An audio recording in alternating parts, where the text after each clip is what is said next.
दोस्तों, कांग्रेस के एक बड़े नेता पृथ्वीराज चव्हाण, जो कि पीएमओ मंत्री भी रहे हैं, उन्होंने दावा किया है कि 19 दिसंबर को अमेरिका में एक ऐसी फाइल खुलने जा रही है जिसके बाद मोदी प्रधानमंत्री नहीं रहेंगे, यानी मोदी देश की प्रधानमंत्री की कुर्सी से इस्तीफा देने को मजबूर होंगे।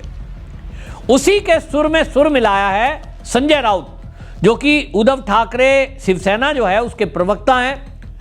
संजय राउत ने कहा कि अमेरिका में एक भूकंप आने वाला है जिसका असर भारत पर होगा, और उन्होंने यह भी दावा किया कि मोदी देश के प्रधानमंत्री नहीं रहेंगे।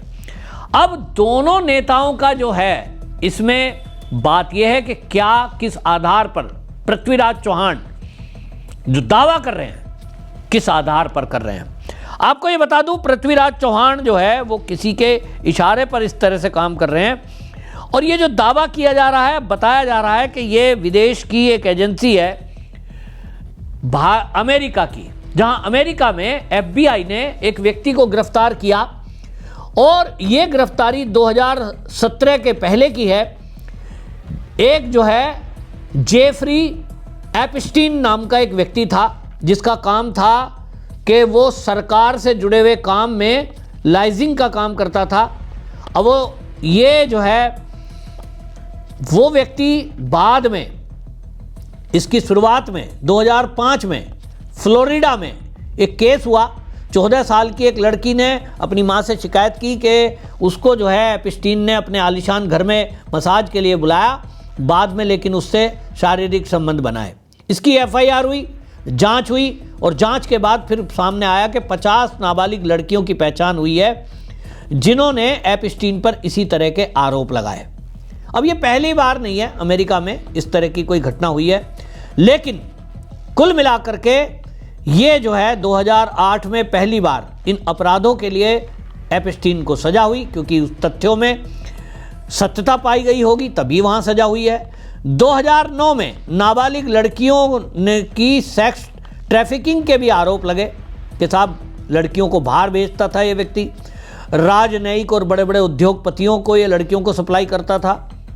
इसको FBI ने पकड़ा, इसकी सजा बुली, और उसके बाद 2019 में न्यूयॉर्क की जेल में इसकी रहस्यमय मौत हो गई। ये कहा जा रहा है कि उस मौत के पीछे भी वो बड़े नेता थे जिनके नाम खुलने का डर था। अब ये व्यक्ति जेल में था, ये मर गया, लेकिन इसकी फाइल, यानी जो जांच हुई थी, पूरी जानकारी वो फाइलों में दर्ज थी।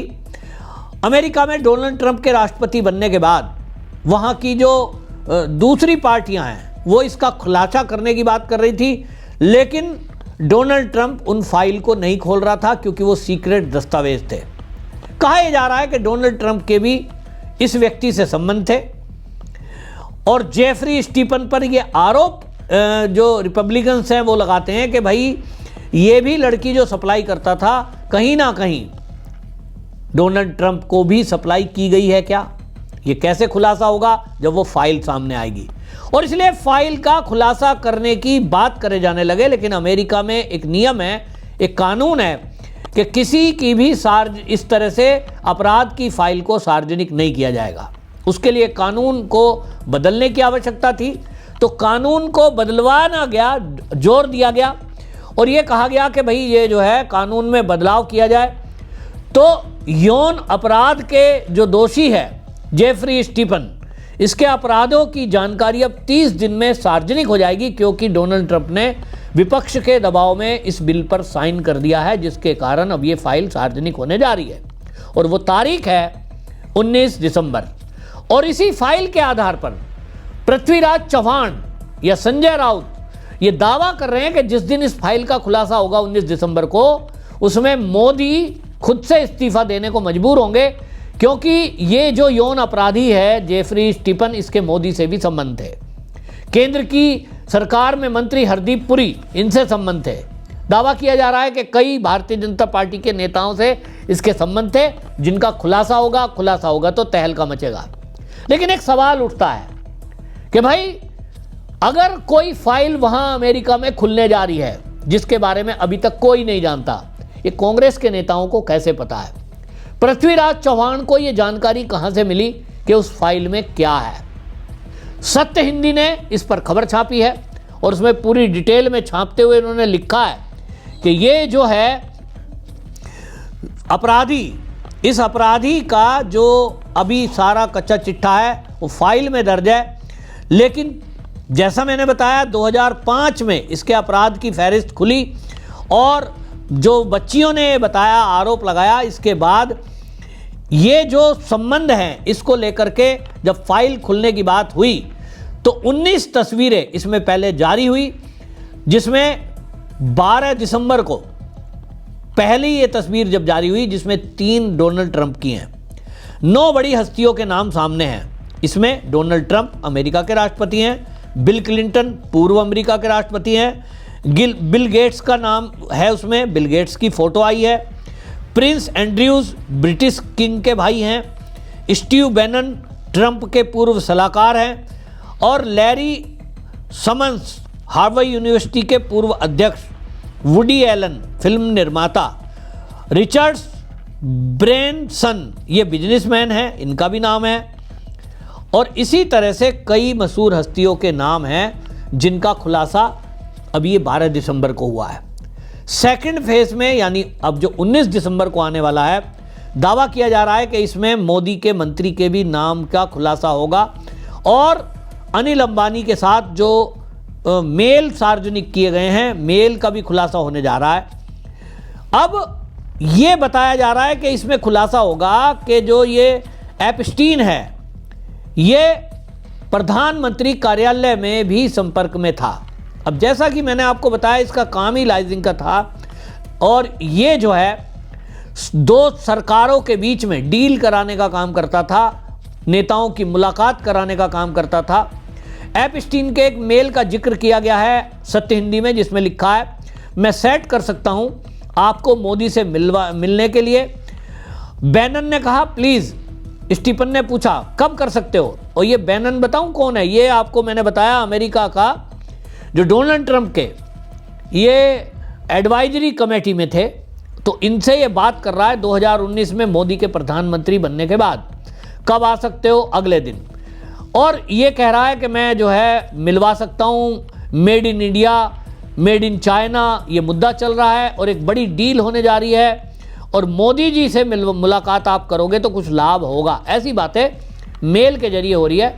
हरदीप पुरी की मुलाकात का भी दावा इस फाइल में किया जा रहा है कि 2014 से 2017 यानी स्टीफन की जो ये एप्स्टीन है इसको 2008 में सजा हुई और उसके बाद दावा किया जा रहा है कि हरदीप पुरी कई बार इसमें मिले हैं, मेल आपस में गए हैं और ईमेल में एप्स्टीन ने गर्ल शब्द का इस्तेमाल किया है। तो जो विपक्षी पार्टी हैं ये दोषी मतलब ये साबित करने की कोशिश में रहेंगी कि भाई इसमें हरदीप पुरी जुड़े हुए हैं, लड़कियों की सप्लाई जो वो करता था उसमें कहीं इन्वॉल्व हैं। इस तरह के आरोप लगाकर ये हंगामा देश में करने की कोशिश कर सकते हैं, ऐसा मुझे लगता है। आपको ध्यान होगा इसी तरह के हंगामा इन्होंने मोदी के ऊपर पहले राफेल के मुद्दे पे लगाया, फिर अडानी को लेकर लगाया। अडानी के बारे में कहा कि LIC का पैसा मोदी ने अडानी को दे दिया, SBI का दे दिया और अब ये बर्बाद होने जा रहे हैं। लेकिन इनकी कोई चाल विपक्षी पार्टियों की सफल नहीं हुई क्योंकि देश के लोगों को विश्वास था कि मोदी के हाथ में देश सुरक्षित है। अब मुझे ऐसा लगता है कि इनको लगा कि देश के लोगों पर कुछ फर्क नहीं पड़ रहा, मोदी को वो अभी भी अपना नेता माने बैठे हैं, एक आवाज पर देश जो है वोट कर देता है। बिहार चुनाव अभी मोदी ने ही जीत के दिखाया है। मुझे लग रहा है कि अभी जो ये टूल किट है पूरी, इन्होंने अब योजना बनाई होगी कि मोदी पर पर्सनल अटैक किया जाए। तो मोदी के करैक्टर को इस तरह से घेरने के लिए, आजकल तो AI का जमाना है, कुछ भी फर्जी बोल दो। अमेरिका की कोई एजेंसी क्या कह रही है इससे हमें क्या फर्क पड़ना चाहिए। मेरे देश की एजेंसियां अगर कुछ कहें कि मोदी जी ने फला चीज गड़बड़ी की है उस पर तो यकीन करें। लेकिन कांग्रेस का कल्चर क्या है कि कहीं विदेशी अखबार में, चाहे चाइना के अखबार में कुछ छप जाएगा तो कहेंगे देखो वहां ये छप गया, अब मोदी जी जवाब दो। अमेरिका के अखबार में कुछ छप जाएगा तो उस पर जवाब मांगेंगे। इसी तरह अमेरिका की एजेंसी क्या खुलासा कर रही है, वो अपने देश के अपराधी पर खुलासा कर रही है लेकिन क्योंकि उसमें नाम ऐड है, अभी ऐड है कि नहीं है ये बाद में पता चलेगा, लेकिन अभी से कांग्रेस के नेता ने जिस तरह से कहा है, शक के घेरे में है कि भाई जो चीज़ फाइल अभी तक खुली नहीं, तुमको कैसे पता है। इसका मतलब इन्होंने पहले से तैयारी कर रखी है कि एक तरफ 19 दिसंबर को अमेरिका में वो फाइल खुलेगी, दूसरी तरफ यहाँ कांग्रेस और विपक्षी पार्टी के नेता मोदी के विरुद्ध धरने और प्रदर्शन करेंगे, हल्ला गुल्ला करेंगे और मोदी से इस्तीफा मांगेंगे और बस आरोप लगाएंगे, सबूत विदेशी एजेंसियों का देंगे। तो देश के लोग क्या इन विपक्षी पार्टी पर विश्वास करें? मेरे हिसाब से तो नहीं करना चाहिए। जैसे कांग्रेस ने पहले मुंह की खाई है, इस बार भी मुझे लगता है मुंह की खाएगी। और अगर जिस तरह से विदेशी एजेंसी के नाम पर मोदी का प्रधानमंत्री पद से हटने का दावा कर रहे हैं, इस तरह की खूब सारी फाइल तो राहुल गांधी के विरुद्ध भी खुल सकती हैं। आज नहीं तो कल पता चलेगा कि वो थाईलैंड में क्या करने जाते हैं, वो मलेशिया में क्या करने जाते हैं, वो विदेश यात्राओं में करके क्या आते हैं। तो देखना होगा क्या खुलासा होता है और क्या इस टूल किट की तैयारी है। और पृथ्वीराज चौहान जो दावा कर रहे हैं, उनके दावों के पीछे क्या कोई राहुल गांधी की टूल किट है कि पहले से ही भूमिका बना रहे हैं कि 19 तारीख को उन्हें देश में क्या हंगामा करना है। बहरहाल मुझे जो लगता है कि इनकी बौखलाहट केवल सत्ता को लेकर है कि मोदी को हरा नहीं सकते तो प्रधानमंत्री पद से हटाने के लिए षड्यंत्र करिए। विदेशी एजेंसियां उसमें शामिल होती ही हैं, हमने पहले कई मौकों पर देखा है। एक बार फिर देश के लोग अगर एकजुट रहेंगे और मोदी जी के साथ डटकर खड़े रहेंगे, क्योंकि मोदी के नेतृत्व में जो देश तरक्की कर रहा है, दुनिया की कई महाशक्तियां उससे बेचैन हैं। हमें मोदी जी के साथ खड़े होना है, हमें किसी विदेशी एजेंसी पर कोई विश्वास नहीं करना है। और विश्वास रखिए, मोदी जी ने राजनीति में जो कदम रखा है वो आपके और मेरे भविष्य के लिए, हमारे बच्चों के भविष्य के लिए और भारत को हिंदू राष्ट्र बनाने के लिए रखा है। उनका व्यक्तिगत इस देश में कुछ भी नहीं है, ना परिवार को उन्होंने तवज्जो दी है, ना अपने खुद को उन्होंने कोई तवज्जो दी है। सोचिए, आज तक कोई छुट्टी बिना लिए मोदी जी जिस तरह का परिश्रम कर रहे हैं, ऐसे नेता का हमारे देश के लिए प्रधानमंत्री के रूप में चुनना ये बड़े सौभाग्य की बात है। लेकिन कांग्रेस को ये पच नहीं रहा, क्योंकि उनको तो केवल राहुल गांधी, सोनिया गांधी और प्रियंका गांधी वाड्रा को प्रधानमंत्री देखना है। तो फैसला आपका है कि क्या अगर कोई इस तरह की फाइल खुलती है और उसमें मोदी पर आरोप लगाते हैं, आपकी क्या विचार है? अपनी राय कमेंट में जरूर लिखें, वीडियो शेयर जरूर करें ताकि 19 तारीख के पहले ये वीडियो हर राष्ट्रवादी के पास पहुंच जाए, हर उस व्यक्ति के पास पहुंच जाए जो मोदी से प्रेम करता है और मोदी पर विश्वास करते हैं। वंदे मातरम।